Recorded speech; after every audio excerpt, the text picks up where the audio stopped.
തെരഞ്ഞെടുപ്പ് ഗോതയിൽ UDF സ്ഥാനാർത്ഥി രമേശ് പിഷാരടിക്ക് കഷ്ടകാലവും മാനഹാനിയുമൊക്കെയാണ്.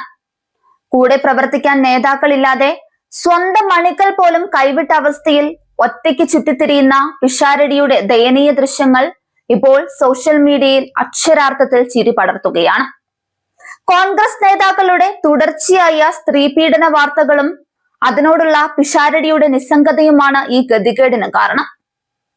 രാഹുൽ മാങ്കൂട്ടത്തിലിന്റെ വലം കൈയും കോൺഗ്രസ് കൗൺസിലറുമായ പ്രശോഭ് സി വത്സൻ ഒരു ദളിത് യുവതിയെ ക്രൂരമായി പീഡിപ്പിച്ച വാർത്ത പാലക്കാട്ടെ വോട്ടർമാരെ ഞെട്ടിച്ചതാണ്. പിഷാരടിക്കൊപ്പം വോട്ട് ചോദിക്കാൻ വീടുകൾ കയറിയിറങ്ങിയ പ്രശോഭ് കേസ് രജിസ്റ്റർ ചെയ്തതോടെ ഒളിവിൽ പോയി. തന്റെ സന്തത സഹചാരിയായ പീഡനക്കേസ് പ്രതിയെക്കുറിച്ച് ചോദിച്ചപ്പോൾ അതൊക്കെ പാർട്ടി നോക്കട്ടെ, വ്യക്തിപരമായ കാര്യമാണ് എന്ന പിഷാരടിയുടെ മറുപടി സ്ത്രീ വോട്ടർമാരെ ചൊടിപ്പിച്ചു. ഇതിനെതിരെ പാലക്കാട്ടെ വീട്ടമ്മമാർ സ്ഥാനാർത്ഥിക്ക് നേരെ തട്ടിക്കയറുന്ന ദൃശ്യങ്ങളും പുറത്തു വന്നതാണ്. പീഡനത്തിനിരയായ പെൺകുട്ടിക്ക് നീതി തേടി BJP സ്ഥാനാർത്ഥി ശോഭാ സുരേന്ദ്രൻ കേന്ദ്ര വനിതാ കമ്മീഷനെ സമീപിച്ചതോടെ കോൺഗ്രസ് നേതൃത്വം കൂടുതൽ വെട്ടിലായി. ഇതിനിടെ സ്ത്രീവിരുദ്ധ പരാമർശം നടത്തിയതിന്റെ പേരിൽ രമേശ് പിഷാരടിക്കെതിരെ മഹിളാ മോർച്ച തെരഞ്ഞെടുപ്പ് കമ്മീഷന് പരാതിയും നൽകി.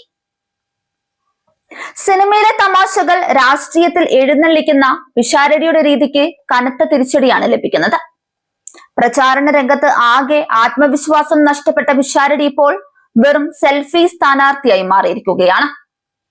പീഡനക്കേസ് പ്രതികളെ സംരക്ഷിക്കുന്ന പാർട്ടിക്കൊപ്പം നടക്കാൻ ഞങ്ങളില്ല എന്നാണ് പകുതിയോളം കോൺഗ്രസ് പ്രവർത്തകരുടെ നിലപാട്. പാലക്കാട് നഗരസഭയിൽ പോലും സ്വന്തം കൗൺസിലറെ നിയന്ത്രിക്കാൻ കഴിയാത്ത കോൺഗ്രസ് വികസനത്തെക്കുറിച്ച് മിണ്ടാതെ വർഗീയ കാർഡും പീഡന സംരക്ഷണവുമായി നടക്കുകയാണ്. ഈ സ്ത്രീവിരുദ്ധ നിലപാടിന് പാലക്കാട്ടെ പ്രബുദ്ധരായ ജനങ്ങൾ ബാലറ്റിലൂടെ മറുപടി നൽകുമെന്നുറപ്പാണ്. പീഡന വാർത്തകൾ പുറത്തു വന്നതോടെ ജനങ്ങളെ അഭിമുഖീകരിക്കാൻ ഭയന്ന് മിക്ക കോൺഗ്രസ് നേതാക്കളും പ്രചാരണ രംഗത്ത് നിന്ന് പിൻവാങ്ങിയിരിക്കുകയാണ്.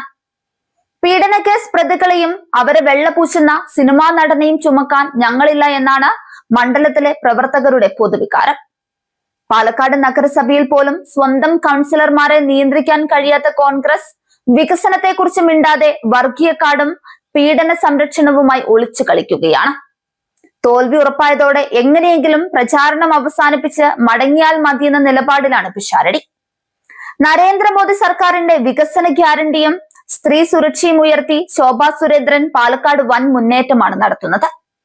അഴിമതിയിലും പീഡന കേസുകളിലും മുങ്ങിയ ഇടതു വലതു മുന്നണികൾക്ക് അന്ത്യം കുറിക്കാൻ പാലക്കാട് ഒരുങ്ങിക്കഴിഞ്ഞു.